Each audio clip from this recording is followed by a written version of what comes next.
Clarifier son désir, un levier de force mentale. Plus vous êtes conscient de vos véritables désirs, moins vous êtes influençable. C'est une règle fondamentale dans les environnements professionnels humains complexes où certaines personnes, parfois très habiles, peuvent vous pousser à agir contre votre propre intérêt sans jamais donner l'impression d'imposer quoi que ce soit. Ils ne vous forcent pas, ils vous orientent subtilement. Et sans que vous en ayez pleinement conscience, vous vous retrouvez à faire des choses qui ne vous ressemblent pas, à dire oui quand vous pensez non, à donner priorité aux besoins des autres au détriment des vôtres. Cas de coaching. Sophie est directrice de la communication dans un grand groupe bancaire.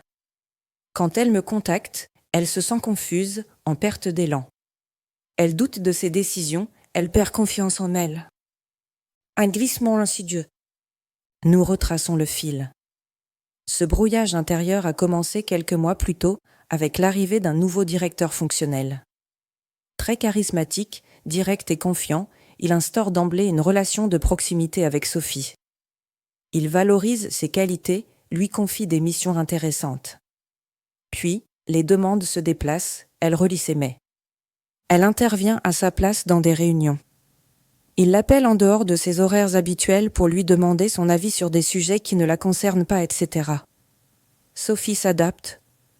Elle fait ce qu'il attend d'elle. Mais plus elle répond à ses sollicitations, plus elle se sent perdue. Ce que je repère, une perte de contact avec son propre désir. Le premier problème ne réside ni dans la charge de travail, ni dans le style du directeur, mais dans la méconnaissance de Sophie pour son propre désir. Elle se suradapte aux attentes de l'autre sans vérifier si cela lui convient, fait sens ou respecte son cadre. Elle n'a plus de boussole intérieure. Ce type de fonctionnement vous rend vulnérable aux influences extérieures. Vous ne décidez plus en fonction de vous-même, mais en réaction à ce que l'autre attend ou semble attendre. Et c'est ainsi qu'un déséquilibre s'installe, sans cri, sans heurts, mais délétère pour la confiance en soi. Les leviers mis en place, clarté, recentrage, affirmation. Avec Sophie, nous avons engagé un travail en 3 temps. 1. Se recentrer. Qu'est-ce qui est important pour elle? Qu'est-ce qui n'est plus acceptable pour elle aujourd'hui? Ce recentrage lui a permis de réactiver sa conscience de ce qu'elle veut vraiment et de se reconnecter à ses propres critères de choix. 2. Clarifier son rôle et ses responsabilités. Nous avons repris factuellement les contours de son poste, ce qui relève de ses responsabilités et ce qui n'en fait pas partie. Cela lui a permis de reprendre confiance dans sa légitimité et de différencier les attentes justes de celles qui étaient inappropriées. 3. Apprendre à affirmer ses positions avec calme. Elle a travaillé sur une posture qui lui permet de dire non sans agressivité, de poser des limites sans culpabilité, de rester professionnelle sans se soumettre.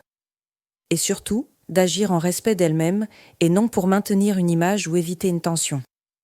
Les résultats, lucidité retrouvée, décision apaisée rapidement, Sophie retrouve de la clarté. Elle cesse de dire oui par automatisme et renforce son assurance au sein du codir. Se respecter, ce n'est pas s'opposer, c'est se choisir. Tant que vous n'êtes pas au clair sur vos désirs, vous êtes en danger de vous laisser orienter, manipuler, détourner de vous-même. Apprendre à vous mettre au premier plan, à respecter ce qui est juste et bon pour vous, ce n'est pas de l'égoïsme, c'est assumer, en adulte responsable, la première de vos responsabilités, votre propre équilibre. Et des environnements humains complexes, c'est tout simplement indispensable. Responsable ressources humaines, manager et dirigeant, vous êtes confronté à une situation similaire? Je vous invite à prendre rendez-vous pour discuter de vos problématiques et explorer ensemble des solutions sur mesure. Stéphanie Roel, plus 530 managers et dirigeants coachés, 25 ans d'expérience, executive coach, superviseur, conférencière.